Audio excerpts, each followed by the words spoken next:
بسم اللہ الرحمن الرحیم۔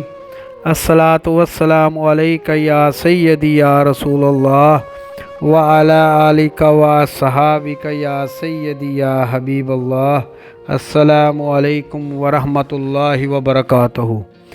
حق بہو آفیشیل کے ناظرین کو آپ کا میزبان خالد قمر ایک نئے موضوع دربار عالیہ حضرت سخی سلطان باہو رحمۃ اللہ علیہ کے 8ویں سجادہ نشین حضرت محمد حبیب سلطان رحمۃ اللہ علیہ کے احوال کشف و کرامات کے تیسرا حصہ میں خوش آمدید کہتا ہے۔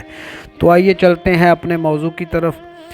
صاحبزادہ محمد حبیب سلطان رحمۃ اللہ علیہ کی کشف و کرامات میں آپ کا میزبان خالد قمر عینی شاہد ہوں۔ یہ واقعہ میرے ساتھ ہی پیش آیا۔ میرے والد محترم کے ماموں جان ہمارے بزرگ حاجی غلام قادر زرگر جو صاحبزادہ حضرت محمد حبیب سلطان رحمۃ اللہ علیہ کے مرید تھے، ہمارا تعلق ضلع بہاول نگر کی تحصیل ہارون آباد سے ہے۔ واقعہ کچھ یوں ہے کہ میرے بزرگوار حاجی غلام قادر زرگر جو کہ ہمارے گھر کے ساتھ ہی رہائش پذیر تھے اور میرے والد محترم کے سگے ماموں بھی تھے، حاجی غلام قادر زرگر ہمارے گھر تشریف لائے اور میری والدہ ماجدہ کو کہا کہ پتر نئے کھیس دے دو۔ میں اتنے میں دوسرے گھروں سے کھیس پکڑ لاؤں۔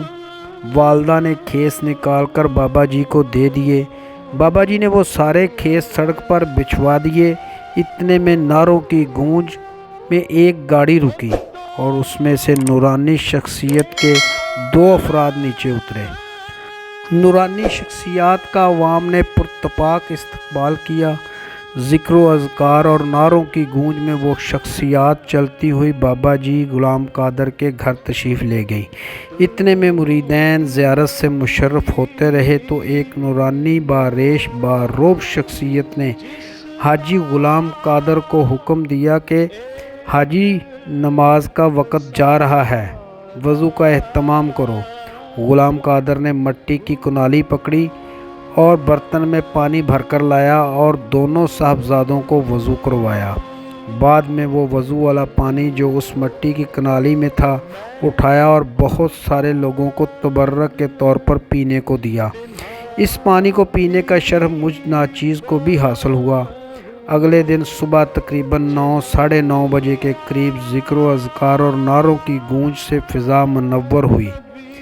میں دوڑتا ہوا باہر بھاگا، دیکھا کہ وہ دونوں شخصیات سر پر سفید پگڑی باندھے، سفید کرتا اور سفید تہمت زیب تن کیے، ہاتھوں میں تسبیح پکڑے آگے آگے چل رہی ہیں اور ہمارے محلہ کی سنہری مسجد میں داخل ہو گئے۔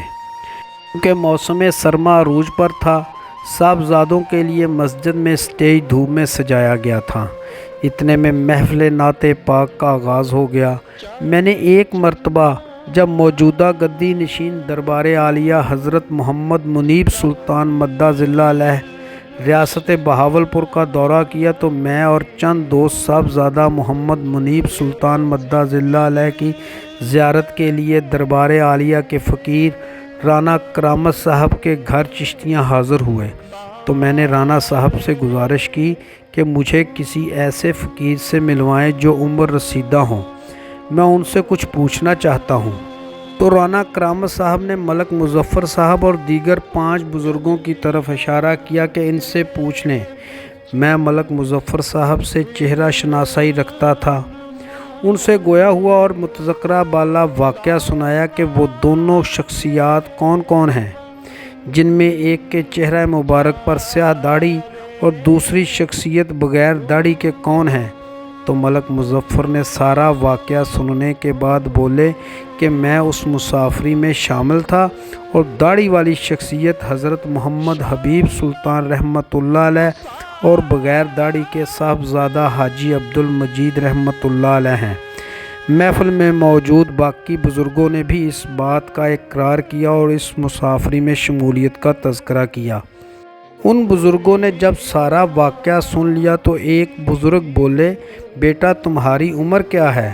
میں نے اپنی عمر کا تذکرہ کیا کہ میری پیدائش 21/12/1972 کی ہے۔ تو وہ بزرگ بولے کہ بیٹا جو کچھ تم نے واقعہ سنایا ہے وہ بالکل سچ ہے۔ مگر تمہاری عمر اور صاحبزادہ حضرت محمد حبیب سلطان رحمۃ اللہ علیہ کا وصال 1/1/1970 کا ہے، یعنی میں آپ رحمۃ اللہ علیہ کے وصال کے 2 سال بعد پیدا ہوا ہوں۔ خیر، چند بزرگوں کی آپس میں بات چیت ہوتی رہی تو فیصلہ ہوا کہ بیٹا، جو تمہارے دماغ میں واقعہ چل رہا ہے اور تجھے حقیقت محسوس ہو رہا ہے، وہ واقعہ تو عین صحیح ہے، مگر صاحبزادہ حضرت محمد حبیب سلطان رحمۃ اللہ علیہ کی یہ کشف و کرامت ہے کہ اپنے وصال کے بعد بھی تجھے اپنی زیارت کروا کے تجھے احساس دلایا ہے کہ تم ہمارے خاندان کے غلام ہو۔ بے شک یہ ایک کرامت میرے ساتھ پیش آئی، اور آج میں اسی خاندان کے 10ویں سجادہ نشین، اپنے ہادی برحق، مربی و مرشد، اپنے قبلہ و کعبہ، موجودہ گدی نشین دربار عالیہ حضرت سخی سلطان باہو رحمۃ اللہ علیہ کے گدی نشین حضرت محمد منیب سلطان مدہ ظلہ علیہ کی غلامی کا پٹا اپنے گلے کا زیور بنائے بیٹھا ہوں، ان کے دستے بیعت ہوں۔ اللہ پاک مجھے اس غلامی میں موت بھی عطا کرے، اور صاحبزادہ حضرت محمد حبیب سلطان رحمۃ اللہ علیہ نے جو زیارت مجھے خواب میں کروا کر اسے میرے لیے حقیقت بنا دیا ہے، مجھے آپ رحمۃ اللہ علیہ اور اپنے خاندان کی محبت میں میری روحانی زندگی میں نکھار پیدا فرما دے، آمین۔ امید ہے آپ کو آج کی ویڈیو پسند آئی ہوگی۔ آئندہ ملیں گے انشاءاللہ ایک نئے موضوع کے ساتھ، تب تک کے لیے اپنا خیال رکھیے گا۔ اپنے میزبان خالد قمر کو اجازت دیجیے، اللہ حافظ۔